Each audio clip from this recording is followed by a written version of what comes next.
ከዚህ በፊት በገዛ ጓደኛው ወይስ እንደ ወንድሜ በማየው ልጅ ነው ተበደልኩኝ። በቃ ምንም በማልጠብቀው ነገር ነው የተካትኩት። ስለዚህ በጣም ተለያይተን ነበር።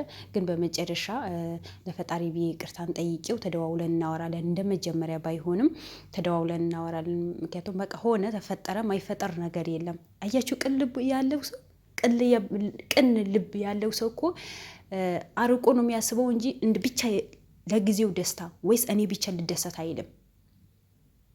እኔ የንስር አይን የሚወደው እኮ በምክንያት እኮ ነው፣ ማደንቀው በምክንያት ነው። በቃ ቅን ልብ አለው። የሰውን ጥሩ ነገር ነው የሚያስበው። የራሱ ወደ ኋላ አድርጎ የሰውን የሚሞት ልጅ ነው። እንደዚህ አይነት ሰው አገራችን ላይ ቢበዛ የት በደረስን። ማናችንም ስደት አንሰደድም ነበር። ስንት ወንድሞቻችን በባህር አያልቁም ነበር። ስንት ወንድሞቻችን በሊቢያ ይበሉ ነበር። በ100% እርግጠኛ ነኝ። እውነቱ ነው የማወራችሁ። ግን ሀገራችን ላይ ሁሉ ሰው ራስ ወዳጅ ስለሆነ ነው። ራስ ወዳጅ በቃ እኔ ከበላሁኝ በኋላ ሌላ ሰው ምን አገባው? እኔ ከተደሰትኩኝ በኋላ ሌላ ሰው ምን አገባው? ሁለተኛ ደግሞ ሁሉ ነገር በዘመድ በአዝማድ በቃ የሆነ ራስ በራሳችን ይህ ለሰው ነገ ምንድነው ጎዳና ላይ ከወጣ ይጎዳል፣ የሆነ ነገር ይደርስበታል ብለን አናስብም። ብቻ እኔ ብቻ ልጥገብ፣ እኔ ብቻ ጥሩ ኑሮ እንኖር የሚል ህዝብ ነው የሞላበት ሀገራችን ላይ። አያችሁን የነስራይን? እስኪ ከሱ እንማር፣ ወላሂ ከሱ እንማር። እኔ ብዙ ነገር ከሱ ተምሬያለሁ። ቪዲዮን ብቻ በማየት አይደለም፣ ብዙ ከሱ ጋር ብዙ የምትማሩት ነገራቶች አሉ። ዝም ብላችሁ ቪዲዮን ይዩ። ያኔ በሰራው ስራ ምናምን አይደለም፣ ከሱ ላይ ብዙ ትምህርት መውሰድ እንችላለን።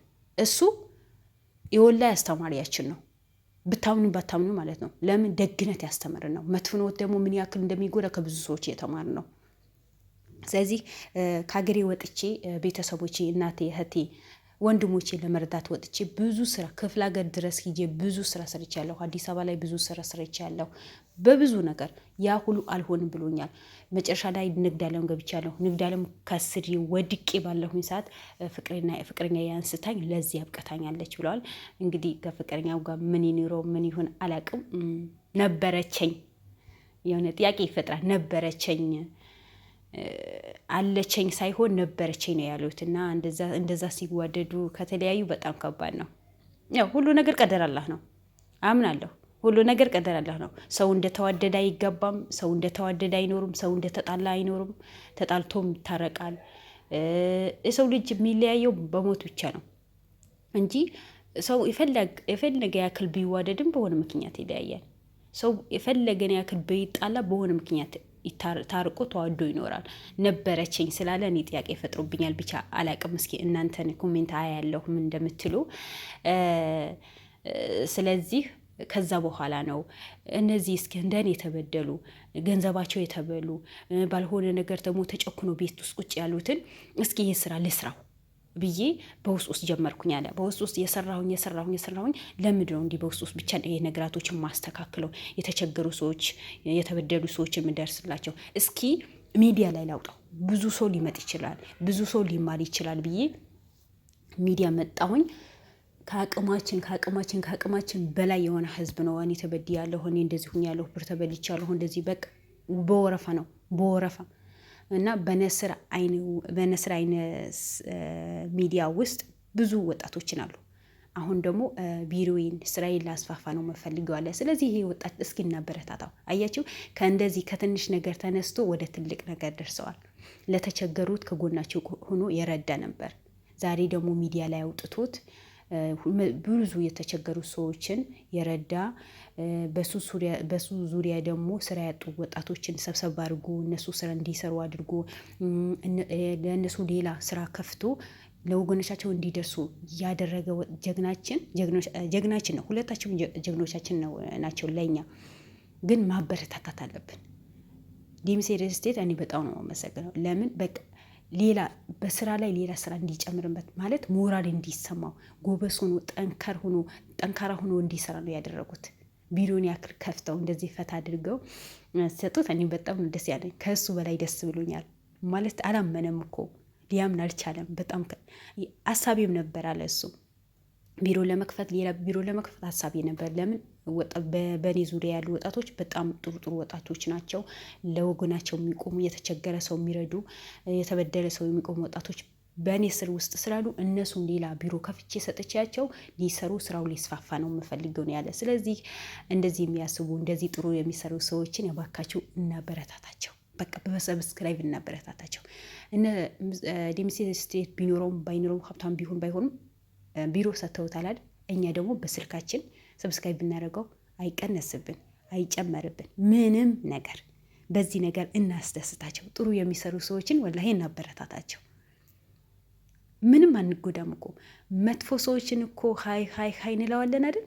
ስለዚህ እንደዚህ ለወገናችን የሚደርሱ የወደቁ ሰዎችን የሚያነሱ ሌላ ሰው ተጨኩኖ አንደኛ ቀን አንዱ አንገቱ ደፍቶ ይሄደ አንዱ ደግሞ ቀና ብሎ የሚሄድበት ሀገር ላይ አይኖርም። ሁሉ ሰው ሀገሩ ነው። ሁሉ ሰው ኢትዮጵያዊ ነው። ማንም መበደል የለበትም። ሁሉ ሰው በደስታ መኖር አለበት።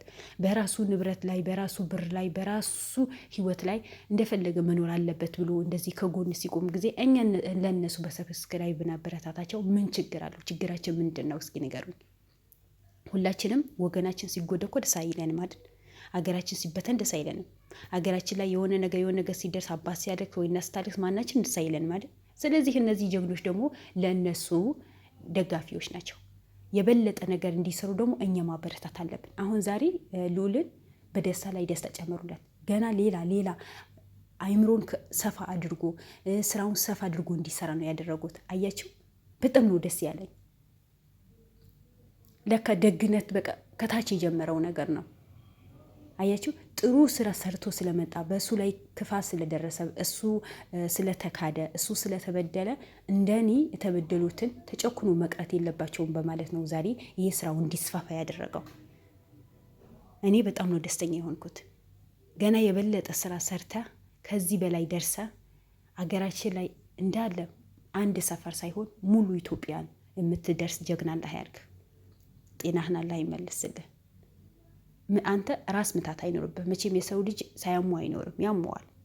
ግን አንተ ለብዙ የተቸገሩ አባቶች፣ ብዙ የተቸገሩ እናቶች፣ ብዙ የተቸገሩ ወጣቶች የምትደርስ አባት ነህ።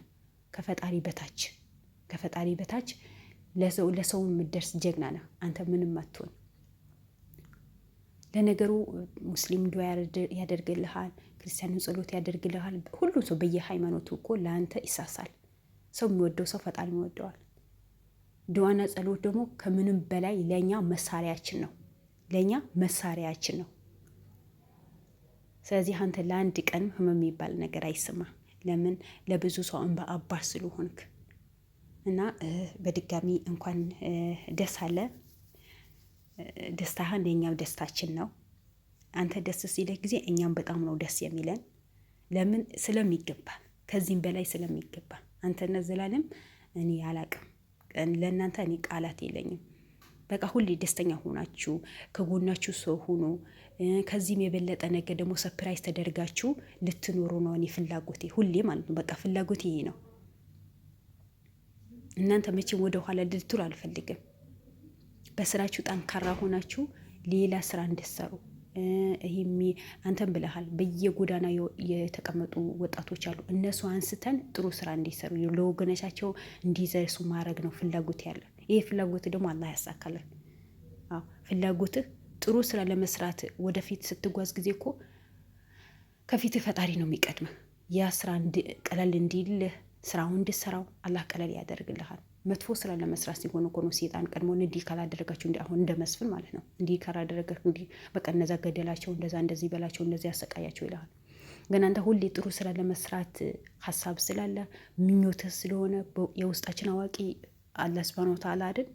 የውስጣችን እኛ እናስባለን ግን ሰው አያውቅም። እኛ በውስጣችን ምን እንሰብ ምን እናድርግ እኛ ካልተናገርን ሌላ ሰው አያውቅም። ግን እኛ በውስጣችን ምን እንደምንሰራ ያሰብነው ፈጣሪ ያውቃል። ለምን? እሱ ፈጠረ። ነገ ወደ እሱ ነው የምንሄደው። ስለዚህ አንተ እንዴት ጥሩ ስራ ለመስራት ስታስብ ደግሞ ስራህን ደግሞ መንገድህን ደግሞ ቀለል ያደርግልሃል። ለምን? ሁሌ ጥሩ ስራ ፈጣሪ የሚያስደስት ነገር ስለምሰራ ማለት ነው። አሁንም ቢሆን በርትታ ስራ ጀግናና አንድ ቀን ሊያምህን አንፈልግም። እኛ ደግሞ ከጎንህን ሆነን ላይክ፣ ሼር፣ ሰብስክራይብ ያደረግን እናበረታታለን። አንተም ሆነ ዘላለምም ሁለታችሁ ለእኛ ጀግኖች ናችሁ፣ ለእኛ አርአያዎች ናችሁ፣ ለእኛ የኦንላይ አስተማሪዎቻችን ናችሁ። ብዙ ነገር ከእናንተ ተማርን ነው። ክፉ በመስራት ምን ያክል እንደምንጎዳ፣ ጥሩ ነገር ስራ በመስራት ምን ያክል ውስጣችንና ልባችን ፈጣሪያችን ደስተኛ እንደሚሆንብን፣ ሰው ደስተኛ እንደሚሆን ያስተማራችሁ ነው። እርግጠኛ ነኝ ማንኛውም መጥፎ ሰው የእናንተ ቪዲዮ የሚከታተል ሰው እርግጠኛ ነኝ ሙሉ በሙሉ እንደ እናንተ ደግ ሰው ነው የሚሆነው። ለምን? በቃ ከእናንተ ደግ ነገር ነው የሚማረው። ምን ያክል ሰው በእናንተ ደስተኛ እንደሚሆን ያየ ስለሆነ ማንኛው ሰው በእናንተ ጥሩ ነገር ነው የሚማረው እንጂ መጥፎ ነገር የሚማር ሰው አለ ብዬ አልልም። ቪዲዮ በማየት ብቻ ሳይሆን ከእናንተ ብዙ ትምህርት የተማር ነው እና አንተ ለእኛ አስተማሪያችን ነን። አንተ ከፈጣሪ በታች ለእኛ አስተማሪያችን ነን እና አሁንም ቢሆን ነገም ጥሩ ስራ ስለዚህ ሁሌ ደስተኛ ሆነህ እንድትኖር አግብታችሁ ወልዳችሁ ደስተኛ ሆናችሁ እንድትኖር አግብታ ደግሞ ያንን እንዴት ልበል እንደ እንቁላል ሆኖ ቢወድቅ ይወድቃል ብለን እኮ እንሳሳለን። እንደዛ የምትሳሳልህ እናትህን ደስተኛ ሆነ ልጆች አሳይተሃት ደስተኛ ሆነ ብዙ አላህ ረዘም ያለ እድሜ ስተዋት ከጤና ጋር እንድትኖርልህ አንተም ደግሞ ወልደህ እንዳንተ ጀግና ወንዶችን ልጆችን አፍርተህ የምትኖር ጀግና አላህ ያርግህ። ያው ሰው ልጅ መቼም ሞት አይቀርልን፣ ሁላችን እንሞታለን። ግን እንዲህ ጥሩ የምሰራ ሰዎችን ደግሞ ከኛ ከጀርባችን የኛ አርአያ የሚሆኑ ልጆችን ወልደን ልክ እንደኛ አድገን አሳድገን ለወገኖቻቸው ለጎረቤት የተቸገሩ ሰዎች እንዲረዱ ማስተማር አለብን ነው ምለው። ስለዚህ ካንተ ደግሞ ይሄ ነገር እንጠብቃለን። ለእኛ ጥሩ አሳቢ ሰላምህን ይብዛ። ቤትክበት በሙሉ አላህ ሱብሃነሁ ወተዓላ ይከተልህ። ከመጥፎ ሰዎችን ደግሞ አላህ ይጠብቅህ። ይሄ እኔ የዘወትር ዱዓዬ ነው። ሁላችሁም ደግሞ ባላችሁበት አላህ ሱብሃነሁ ወተዓላ ይጠብቃችሁ። አገራችን አላህ ሰላም ያድርግልን። በሰላም እንደወጣን አላህ በሰላም ይመልሰን እላችኋለሁ። አሰላሙ አለይኩም ወራህመቱላሂ ወበረካቱ።